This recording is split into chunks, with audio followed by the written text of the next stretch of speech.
Uma das principais características do Festival de Cannes é a correria. São 4.000 jornalistas querendo entrevistar todo mundo que está por aqui. Vejam só, por exemplo, o que acabou de acontecer numa entrevista exclusiva com o mestre Vittorio Storaro, um dos diretores de fotografia mais importantes da história do cinema. First of all, I'd like to know, you've been here in Cannes many times with many films, but in this case, you were here 22 years ago with Apocalypse Now, and now back with the same film, which is something that doesn't happen very often, right?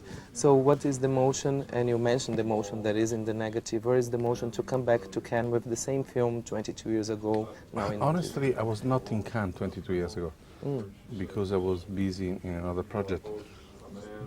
But the emotion to be with the same film after 22 years is very strong. Particularly because no doubt that the experience that we had day by day, shot by shot, in Apocalypse Now, there was such, in fact, Apocalypse Now is not just a normal movie. That's why, as the chance compared to any other project, to now complete this journey, because if any film is part of our own story, part of our own life, we experience in every day such an incredible journey. And we didn't know at the beginning where we were going to land. Really, even if we have the structure, we have the budget, we have the schedule, we have the script, the movie was so contained into itself, some so stronger issue, so stronger concept that was beyond our vision at that time. So we experienced them every day, and we were changing the movie every day, and we were changing ourselves every day. So like Willard is doing upriver, a journey reaching cars, is reaching there to darkness in reality. Is reaching there to civility at the same time. So like the main characters, we were doing the same journey. We were discovering ourselves. Probably at the end of that experience, like when you are a child, you are not ready sometimes to face the spirits that are in front of you. This is my personal opinion. I didn't ask to Francis if this is also was his idea or not. Maybe we, in particular, the movie and the audience, we were not ready to face everything we experienced. Maybe it was too much. Because Apocalypse Now has such very strong contest that probably we were not ready to visualize it. We were not ready to face it.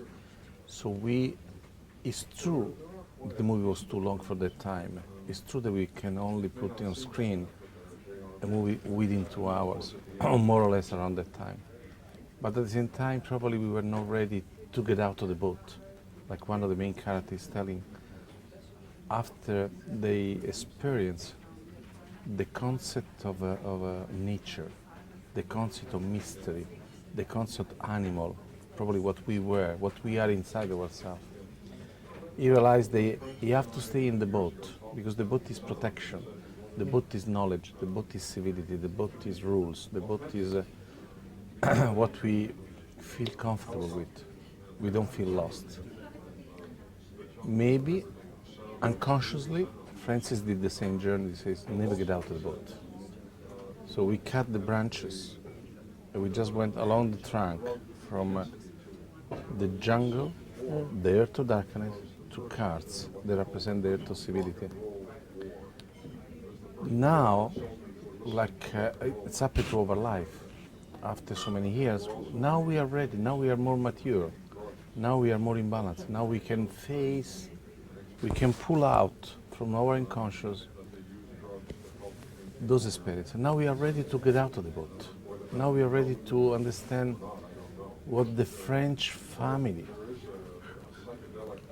how those were part of the Vietnam story.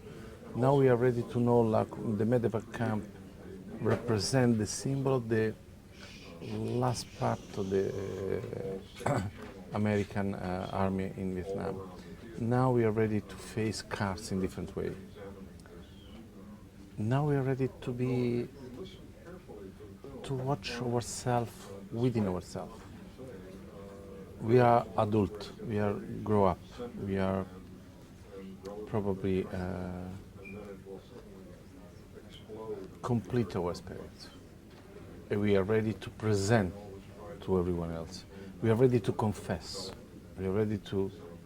It's partly, I see this like a competition of experience, at the same time to share with someone else what was inside of ourselves.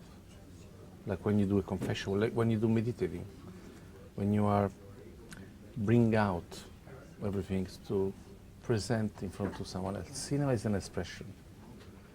So any painters, any writers, any sculptor, any architect, any cinematographer, any director is expressing himself in his art form that he knows,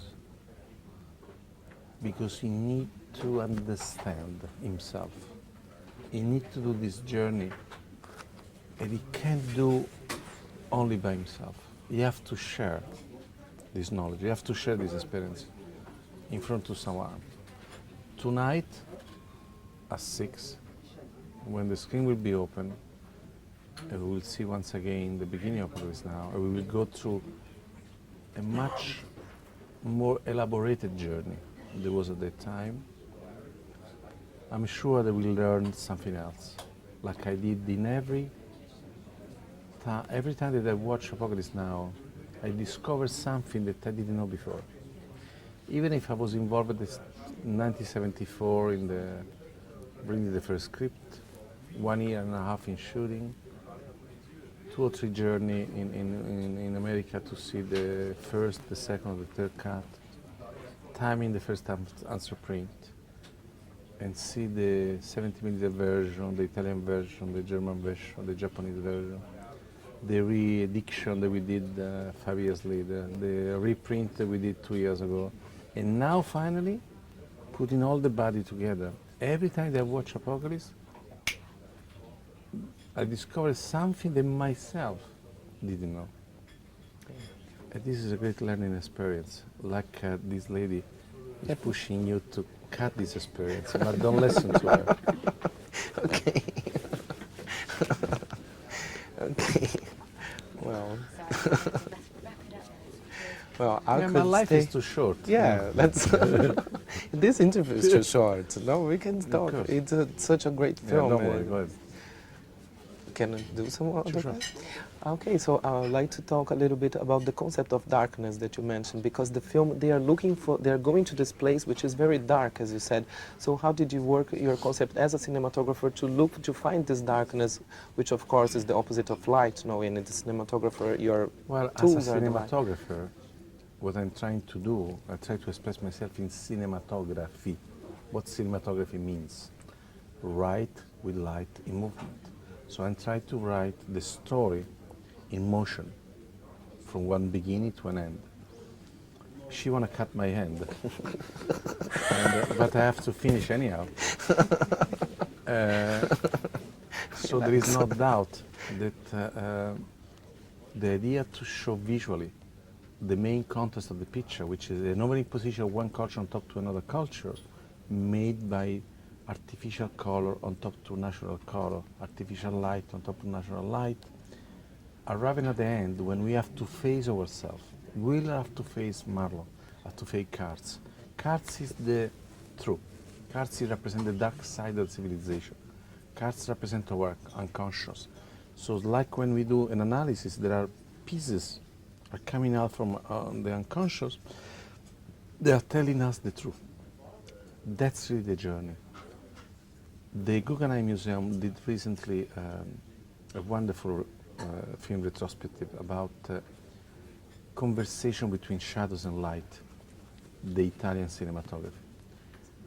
They make a very strong issue. First of all, cinematography is an art form.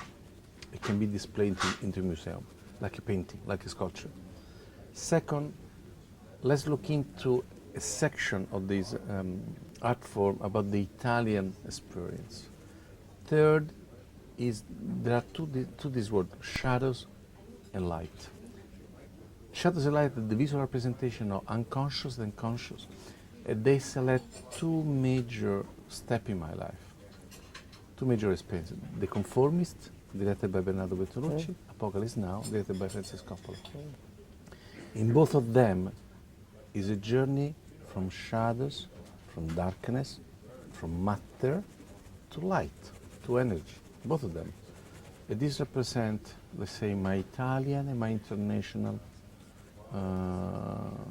possibility to express myself into this one. And I think they made a very strong statement to say that cinematography is an art form, very important. Without them, no film exists. Because any director, any actor, or any writer can do theater, can do radio, but no film experience can happen without light. And without its opposite, there is shadows. So this is my personal journey. Thank you very much. Thank you.